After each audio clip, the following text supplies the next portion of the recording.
So you wrote a letter, an original letter, trying to rally the community and took out a full page in the Wall Street Journal. What are you trying to achieve? I mean, I think we're trying to bring awareness to the fact that those who haven't been aware of what's going on in the country and aren't seeing the news, among Asians, we're seeing the news on our news feeds, but everyone else, they might not be aware they weren't aware until Atlanta and the massacre there, that this was an issue. And so it's still happening every single day.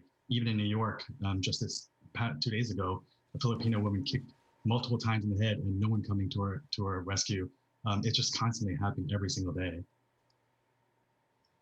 Now, until this point, many Asians that I've spoken to feel they can't speak out on race. Certainly they face racism, they face a unique set of challenges, but many of them don't believe that they have it as hard as Black Americans or the Latinx community, which leads them to feel like they can't complain. Is that a sentiment that you feel, that you hear as well?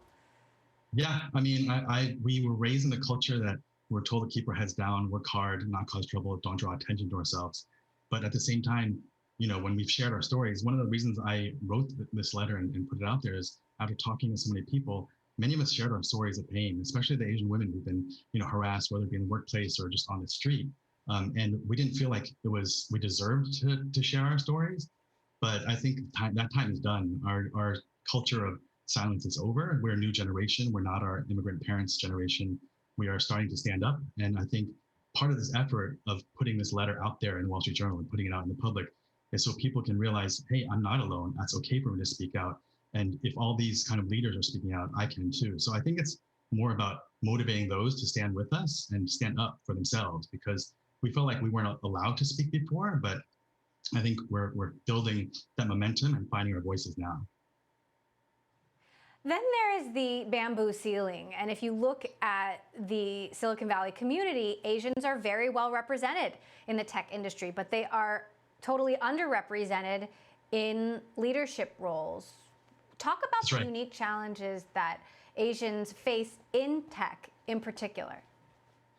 Yeah, I mean, at the end of the day, it's very obvious that these tech companies, that 30% or more of these tech companies are made up of Asians. And yet when you index against other races in the exec ranks, but VP and above, they're far below. They're 5x below, anyone else, any other race. And, the whole, we are not aggressive enough, we aren't loud enough.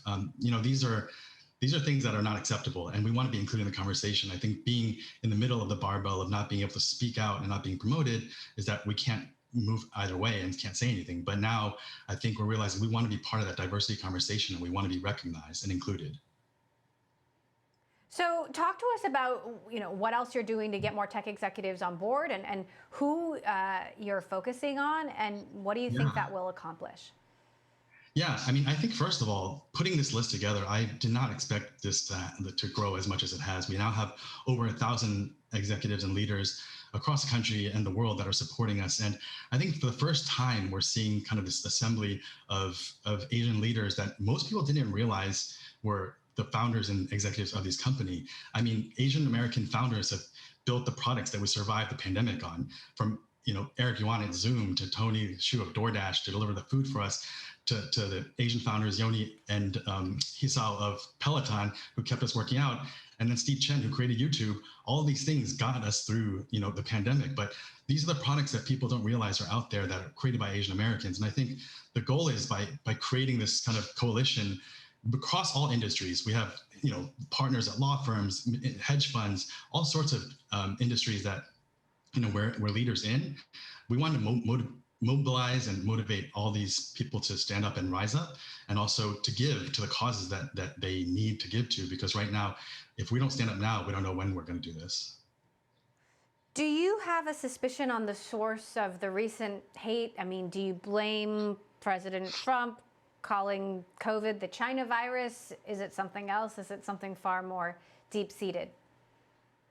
I think there's a lot of elements at play right now. It did not help that the previous administration, because due to their incompetence in dealing with the virus, had to point blame to China.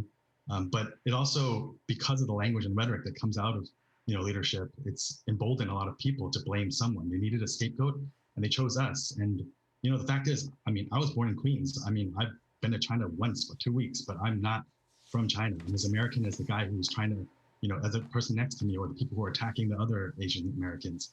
So for me, I think it was very much a scapegoat, and people need someone to blame. They've been frustrated for, trapped, and they want to, get out, and they want someone to point the finger at.